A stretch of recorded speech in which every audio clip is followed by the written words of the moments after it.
नमस्कार दोस्तों, स्वागत है आपका हमारे चैनल पर। जैसा कि आपको पता है कि गणतंत्रता दिवस 26 जनवरी के अवसर पर देश की राजधानी दिल्ली में किसानों द्वारा एक ट्रैक्टर परेड मार्च का आयोजन किया गया था, जिसके अंदर कुछ शरारती तत्वों द्वारा हुड़दंगई करके देश की राजधानी में दंगे फसाद जैसे हालात पैदा हुए थे, जिसके अंदर लाल किला कांड भी शामिल है, जहां पर कुछ शरारती तत्वों ने देश के तिरंगे का अपमान करते हुए कोई दूसरा झंडा वहां पर फहरा दिया गया था।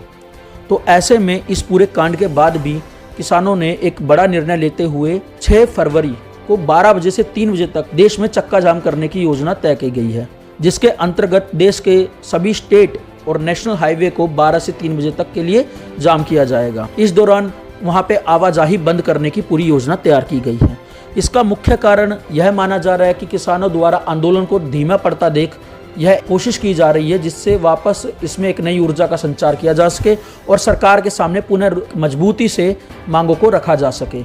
ऐसे में किसान मोर्चा द्वारा, जो संयुक्त किसान मोर्चा द्वारा कुछ मांगों को सरकार के समक्ष रखा गया है। ऐसे में किसान मोर्चा ने यह आरोप भी लगाया है कि उनके मुख्य नेताओं के ट्विटर अकाउंट को सस्पेंड कर दिया गया है, जिसके द्वारा किसानों में असमंजस की स्थिति बनी हुई है। दूसरा, उनका यह भी आरोप है कि युवाओं के द्वारा लगातार 26 जनवरी के बाद पुलिस द्वारा मारपीट की जा रही है और उनको निशाना बनाया जा रहा है। 26 जनवरी के दौरान किसानों के कई व्हीकल जब्त हुए थे, जिनका अब तक कोई अता पता नहीं है। किसान मोर्चा द्वारा यह भी आरोप लगाया गया कि 26 जनवरी के कांड के बाद जो धरना प्रदर्शन स्थल है, वहां पर शौचालय एवं पानी की व्यवस्था को प्रभावित किया गया है, जिसकी वजह से आंदोलन को तितर-बितर करने के हालात सरकार द्वारा पैदा करने की कोशिश की गई है। ऐसे में देखना यह है कि 26 जनवरी के कांड से सीख लेते हुए क्या सरकार इस पूरे आंदोलन को और ये जो 6 फरवरी को होने वाला चक्का जाम है, इसको सही तरीके से मैनेज कर पाता है या नहीं। दूसरा, इसके अंदर यह भी देखना होगा कि क्या जिन लोगों को हिरासत में पुलिस द्वारा लिया गया था, उनके ऊपर क्या कार्रवाई की जाती है। ऐसे में जो सरकार है, इसमें मुख्य भूमिका में नजर आती हुई दिख रही है कि क्या सरकार इस पूरे के पूरे धरने को, इस पूरे प्रदर्शन को, संपूर्ण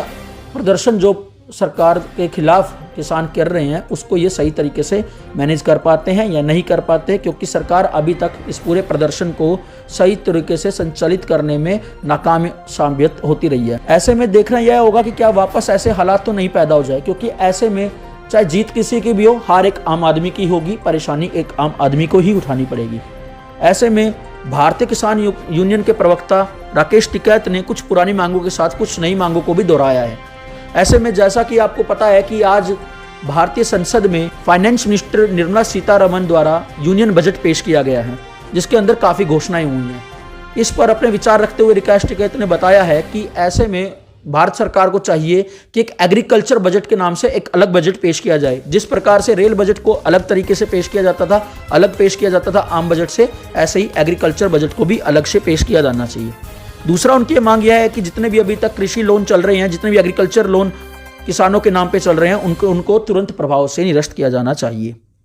तीसरी, उनकी मुख्य मांग यही थी एमएसपी को कानून का रूप दिया जाए, यानी कि अभी तक जो लिखित आश्वासन है उसको कानून में तब्दील किया जाना चाहिए, जिसको प्रत्येक किसान को सुनियोजित हो जाए, सुव्यवस्थित हो जाए, उसको यह पूरा आश्वासन दिया जाए कि यह एक कानून का रूप ले चुका है और उसको उसकी एमएसपी का अधिकार ऐसे ही बरकरार रहे। चौथी, उनकी डिमांड यह थी फ्री इलेक्ट्रिसिटी की। फ्री इलेक्ट्रिसिटी से सीधा सा मतलब यह है कि खेतों में जो कृषि के इस्तेमाल में लाई जाने वाली बिजली है, उस पर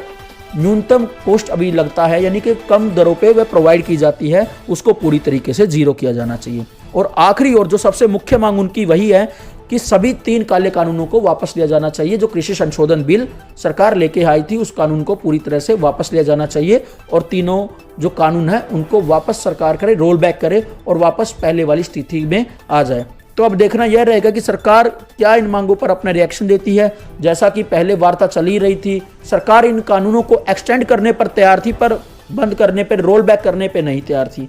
तो ऐसे में सरकार को चाहिए कि वापस किसानों की मांगों को सुने, उनको जायज हल उनको दे और उनकी पूरी मांगों को सुनकर उनका एक तुरंत समाधान निकाला जाना चाहिए, क्योंकि इससे आम लोग, किसान, प्रत्येक समाज का तबका इससे प्रभावित हो चुका है। तो आप ऐसे खबरों के लिए हमारे चैनल से अपडेट रहिए। इसके लिए आप हमारे चैनल को सब्सक्राइब करें, नोटिफिकेशन के लिए बेल आइकन को जरूर दबाएं और अगर आपको वीडियो अच्छा लगा हो तो अपने दोस्तों के साथ शेयर करें, हमारे वीडियो को लाइक करें और कमेंट जरूर करें आपका क्या मानना है कि क्या ये 6 फरवरी वाला जो प्लान है वो पूरी तरह सक्सेसफुल हो पाएगा या वापस इसके अंदर 26 जनवरी की घटना को दोहराया जाएगा। प्लीज़ इस पर कमेंट में अपना मर्यादित भाषा का प्रयोग कीजिए और जो भी आपके विचार है वो जरूर रखिए।